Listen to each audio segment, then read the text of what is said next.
A warm welcome to the most authoritative boxing channel here on social media, collaborating with KA Sports Boxing and Med Sports Television. I am Med. We are privileged to have the champ with us, Joshua Oluwasean. He is going to face a tough task somewhere in Riyadh, Saudi Arabia, and we are here to have a tete-a-tete and representing the blue corner whilst he is in the red corner.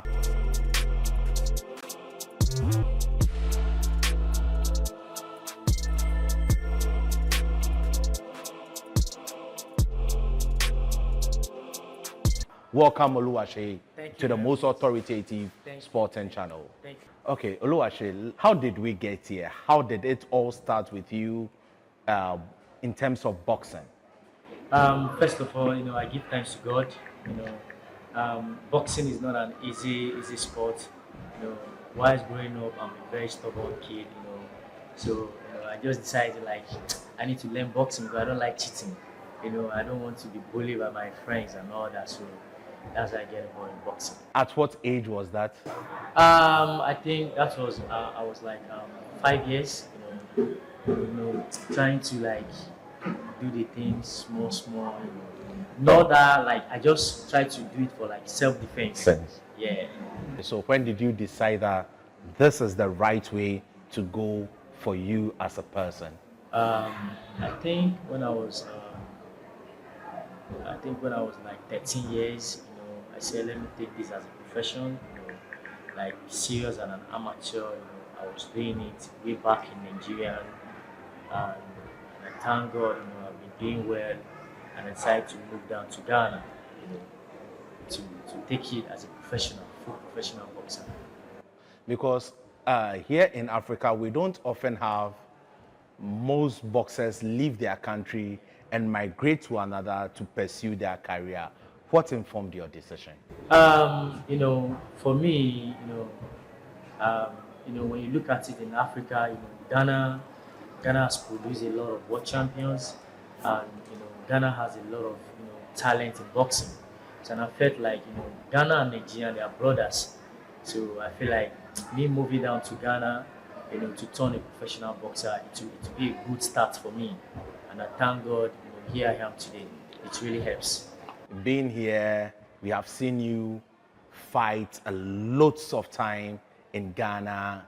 You are one common name on the lips of everybody in the boxing community in Ghana. But now you have gone a step further. You've had international bouts and one that is upcoming. But before we get into that, what informed you to choose Charles Cote Boxing Gym, looking at the struggles, and you are here? And because most boxers in Ghana, when they get to a certain level, they decide to depart from where they are. What has made you choose Charles Cote Boxing Gym and stayed here till this stage of your career? First of all, in life, you have to be loyal, you have to be humble, and when you meet people, the right people in your life, you will know deep down of your spirit, me coming down to Ghana and meeting my coach Charles Cote, is a blessing for me. He's a very good man. He's like a father to me. He nurtured me.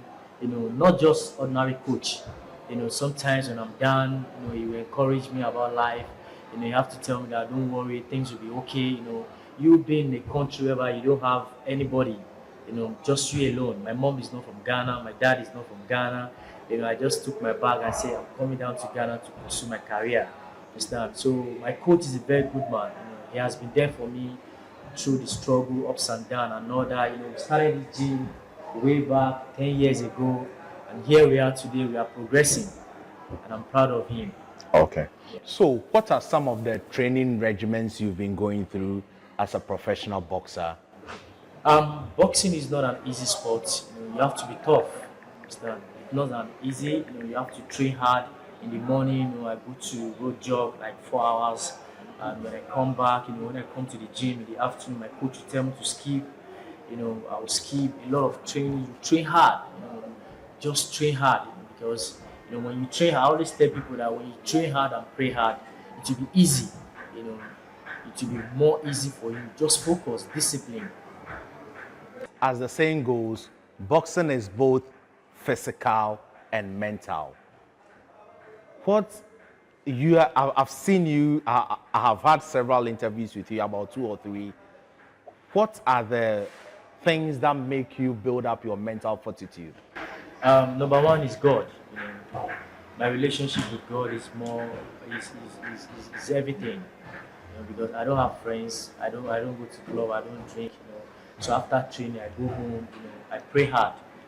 Sometimes when I'm down, me alone, when I'm feeling pain or I'm feeling some, apart from boxing, your own personal issue.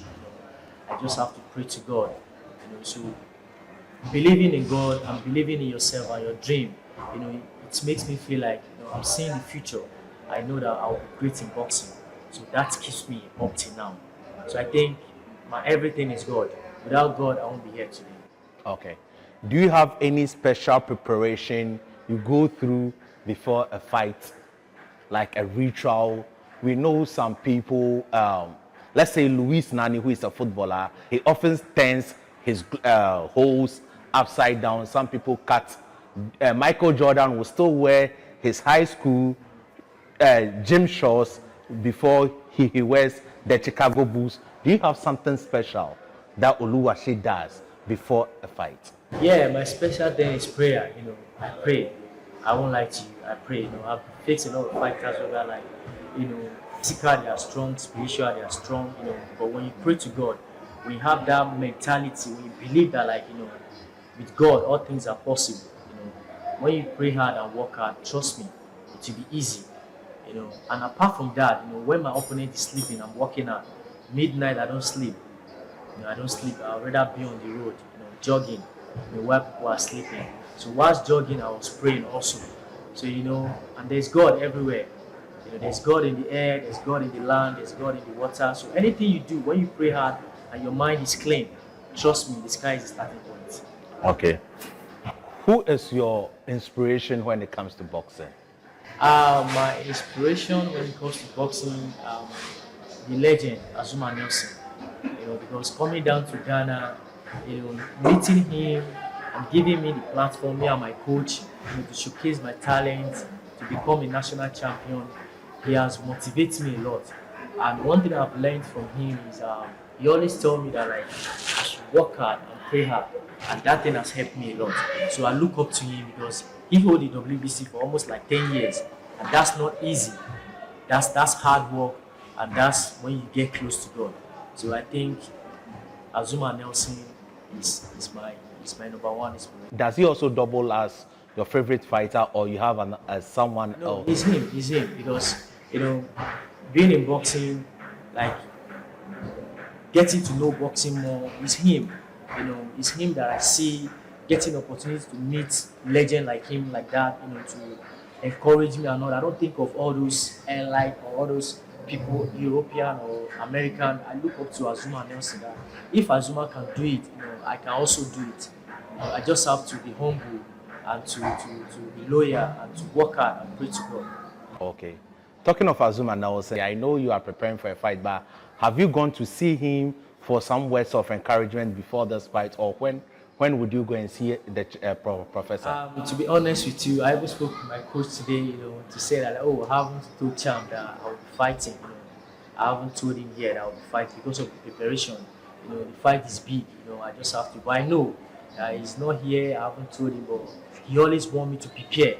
The victory speaks for me. So I believe that like whenever I told him or whenever I hear that like Wahab is going to fight another, he won't get mad at me that I didn't tell him. But the most important thing that I should go there and deliver, to make everybody proud.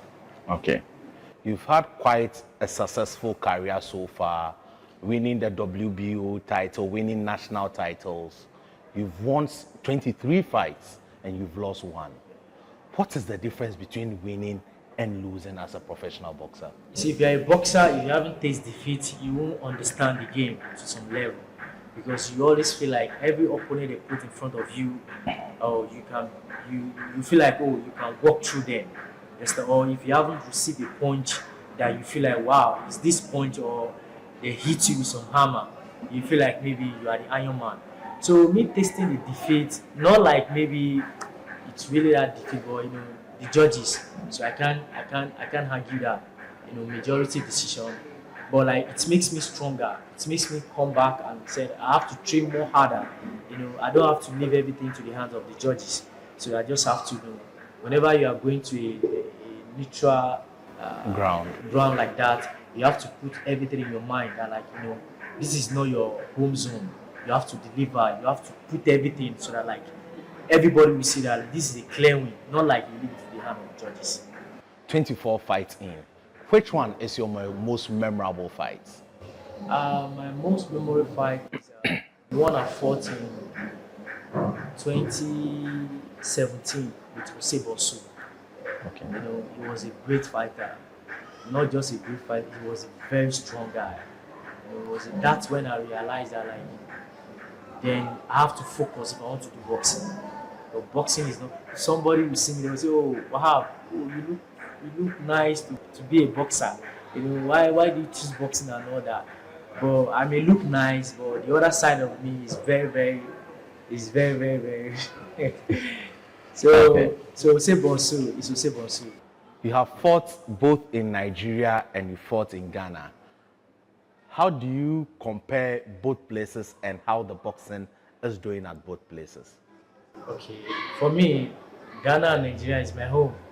But right now, say me I be Ghanaian because You have your Ghana card. I did Ghana for years. So my team they're all Ghanaians, and Nigeria is my home also. That's my roots. Everybody know I'm a Nigerian. But the thing is, Ghana and Nigeria they are brothers, and they are doing very well. In boxing, and I'm proud of them. Because without their help and all that, people like me will not have this opportunity to be here today. So I think they are doing good. They are doing good. Okay.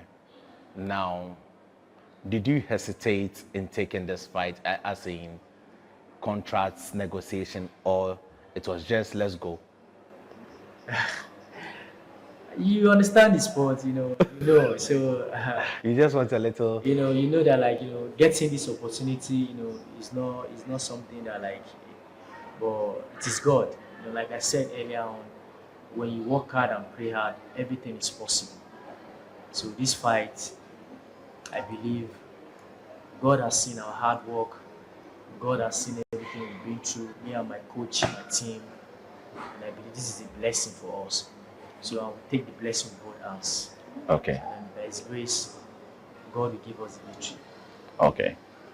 Chamberlain has been more active than you. You have, in the past 2 years, you fought 1-1, whilst he has been a little bit more active. How prepared are you to not to carry ring rust into the ring? And that's what I said earlier on, that like, you have to be disciplined.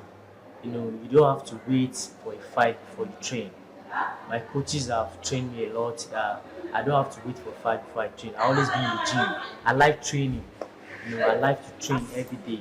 Whenever I don't train like that, I feel like there's something missing in my body.